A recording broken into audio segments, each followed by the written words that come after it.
십지선다형으로 완벽하게 정리하니 쉽지 오쌤이에요.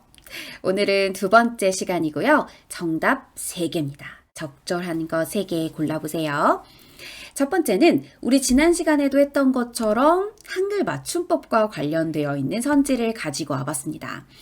자, 첫 번째 한글 맞춤법에 대한 내용이고요.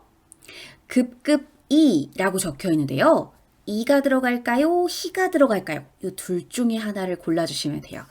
자, 우선은 이와 히를 붙여서 부사 형태를 만드는 이와 같은 경우는 규칙성이 정확하게 정말 100이면 100 똑 떨어지지 않습니다. 예외가 많기 때문에 항상 이와 히를 붙이는 그런 맞춤법에 있어서는 사전을 많이 찾아보시면서 예외는 암기하시는 게 필요합니다. 자, 1차적으로는 발음으로 구별되는 경우가 많은데요. 급급이라고 발음하나요? 급급히라고 발음하나요? 맞아요. 급급히로 발음합니다. 그럼 갑자기 피읍의 발음이 나는 이유가 뭘까? 그건 받침의 비읍이 뒤에 오는 히읗과 만나 피읍이 되는 그런 발음 현상을 이해하시면 쉽습니다. 따라서 이건 급급이가 아니라 급급히라고 써야 하고요. 급급하다라는 기본 형태가 있습니다. 한 가지 일에만 정신을 쏟아 다른 일을 할 마음의 여유가 없다라는 뜻으로 이해하시면 되겠죠. 자, 이렇듯 하다를 붙일 수 있으면 히를 붙이는 경우가 많습니다. 근데 이것도 앞서 말씀드린 대로 100%똑 떨어지는 건 아니니까요. 항상 예외가 있을 수 있다는 사실은 기억해 놓으셔야겠어요. 두 번째는요. 주의사항을 붙였어야 할지 띄었어야 할지 띄어쓰기와 관련된 내용인데요. 주의사항은 맞아요. 2개의 단어이기 때문에 띄어서 주의사항이라고 적어야 합니다. 자, 우리가 단어와 단어 사이는 띄어 쓰는 것을 잘 알고 계실 거예요. 그래서 아마 그렇게 쓰는 것들을 책에서나 많이 보셨을 건데요. 한 단어로 굳어진 경우가 있습니다. 원래 단어와 단어 띄어 쓰는 게 원칙인데 이 2개를 워낙에 같이 붙여 쓰는 경우가 많다 보니 그냥 하나로 묶어서 사전에 한 단어로 올려버린 거죠. 그런 경우가 많아요. 그래서 이것 또한 암기가 필요하겠죠? 띄어 써야 될까 아니면 붙여 써야 될까 궁금하시다면 사전이 기준이 되기 때문에 사전에 한번 쳐보세요. 주의사항 붙여서 한 단어로 써보세요. 그럼 아마 검색이 안 될 겁니다. 왜냐면 얘는 한 단어가 아니거든요. 그렇게 판단하시면 돼요. 한 단어일지 아닐지 그냥 대충 써보지 뭐 이러지 마시고요. 사전에 한 번만 쳐보시면 띄어쓰기에 대한 반가름도 금세 하실 수 있을 겁니다. 자, 그럼 얘도 틀렸네요. 세 번째는 표준어 규정과 관련된 내용인데요. 성대묘사라고 제가 적어봤습니다. 묘사는 그림 그리듯이 표현하다 혹은 그림을 그리다 이런 뜻인데요. 성대모사는 똑같이 하는 거죠. 목소리를 비슷하게 만드는 것이기 때문에 이때는 묘사가 아니라 모사로 적어주셔야 합니다. 성대모사는 다른 사람의 목소리나 새, 짐승 따위의 소리를 흉내내는 일을 비유적으로 이르는 말인 거죠. 성대모사가 맞습니다. 자, 그 다음 네 번째는요. 요게 발음과 관련된 문제를 내봤습니다. 외골스로가 아니고요. 외골스로라고 발음을 해주어야 하는데요. 이건 연음 현상이 일어난 경우입니다. 받침에 들어간 시옷이 뒤에 요 이응 자리로 오는 거예요.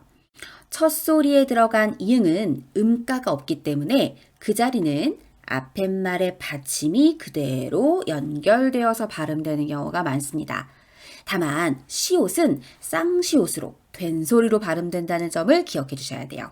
외골스로, 외골스로라고 발음해 주세요. 다음으로 외래어 표기법 문제를 내봤는데요. 헐리우드가 맞을까요? 아니면 할리우드가 맞을까요?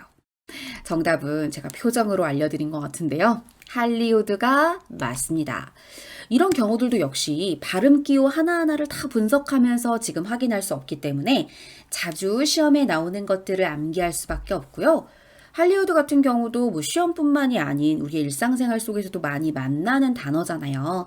이런 단어는 헐리우드 아니고 할리우드구나 라고 딱 제대로 암기해 두시면 좋을 것 같아요.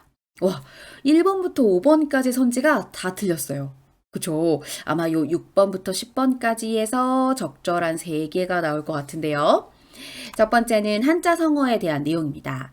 가리천정이라는 것은 목마른 사람이 우물을 판다라는 뜻으로 이 뜻은 이를 미리 준비하여 두지 않고 임박하여 급히 하면 이미 때가 늦는다는 뜻이에요. 목마른 사람이 우물을 판다라는 게 다른 의미로는 뭔가 필요한 사람, 그걸 적극적으로 원하는 사람, 그 사람이 일을 능동적으로 한다 이런 의미도 있지만 임박해서 하게 되기 때문에 목마른 사람, 이 목마를 지경까지 왔어요. 이미 임박한 상황이죠. 물이 필요한 임박한 상황이죠. 그 상황에서 우물을 파면 이미 때는 늦었죠. 이런 의미도 있어요. 따라서 이제서야 해결책을 제시하다니 가리천정의 상황이 따로 없다. 이미 늦었다. 이렇게 해석할 수 있는 거죠. 가리천정이라고 하는 한자성어 좀 생소하실 수 있고요. 또 이 한자성어를 아셨다고 할지라도 첫 번째 의미, 이미 기존에 알고 있었던 의미 하나만 알고 계셨던 분들도 계실 수 있을 거예요. 새로운 뜻까지도 같이 기억해 둡시다. 혼수감. 자, 이거 파생어인지 합성어인지 분석해 볼까요? 자, 이 혼수감이라는 건 혼수라는 말에다 그 다음 감이라는 말이 더해져서 만들어진 건데요. 혼수와 감이 둘 다 모두 어근, 실질적 의미를 가지고 있는 것들이기 때문에 이 둘은 더했을 때 합성어가 됩니다. 그리고 또 하나, 사이에 이렇게 사이시옷이 붙어 있는 거 보이세요? 원래 이 사이시옷은 합성어에만 붙어요. 따라서 사이시옷이 들어갔다. 그리고 2개가 더해져서 만들어진 말인 것 같다 싶으면 합성어로 바로 생각해 주시면 됩니다. 감이라는 말이 이거 먹는 감 얘기하는 건가? 아니고요. 여기에 감이라는 말은 주로 언제 붙이냐 하면 그만한 자격, 재료 이럴 때 씁니다. 그러니까 예를 들어 혼수감이라고 하면 혼수에 쓰이는 재료 이런 뜻이고요. 그 사람은 이 시대의 최고의 신랑감이야. 이렇게 얘기할 때도 이 감을 씁니다. 이때의 감은 자격 이런 의미인 거죠. 신랑의 자격이 있는 사람이야. 이렇게 말이에요. 그런 건 특정한 의미가 제대로 있기 때문에. 그래서 이것이 붙어 있을 때는 어근이 붙어 있다고 생각해서 어근 더하기 어근의 합성어로 기억을 해주셔야 돼요. 8번째는 한자어인데요. 자, 게르게 쓰인 한자를 한번 잘 살펴볼까요? 첫 번째 개자는 요거는 경계하다 그러듯이고요. 여기에 륵은 갈비라는 뜻이거든요. 갈비. 우리 사람의 갈비뼈 있죠? 네, 갈비. 그러면 여기에 들어가 있는 의미가 통하지 않습니다. 원래 계륵은요. 닭개자에다가 갈비륵자를 써야 맞거든요. 그다지 큰 소용은 없으나 버리기 아까운 것을 우리는 계륵이라고 말합니다. 계륵이라는 것은 닭의 갈비를 뜻하는 것으로 닭의 갈비는 사실 먹을 게 별로 없거든요. 하지만 그렇다고 버릴 수는 없는 살덩이가 있는 부분이거든요. 따라서 그다지 큰 소용은 없으나 버리기 아까운 것을 쓸 때 계륵이라는 말을 쓰게 되죠. 다음, 괴괴한 정적이 흘렀다. 괴괴하다라는 건 고유어인데요. 우리 이런 말 들으면 괴롭다의 뜻인가? 아니면 괴물 같다의 뜻인가? 이렇게 생각하기 쉬운데요. 괴괴하다라는 건 쓸쓸한 느낌이 들 정도로 아주 고요하다의 뜻입니다. 자, 근데요. 자세히 보세요. 고요하다가 평화로운 고요함인가요? 아니죠. 쓸쓸한 느낌이 들 정도의 고요함이에요.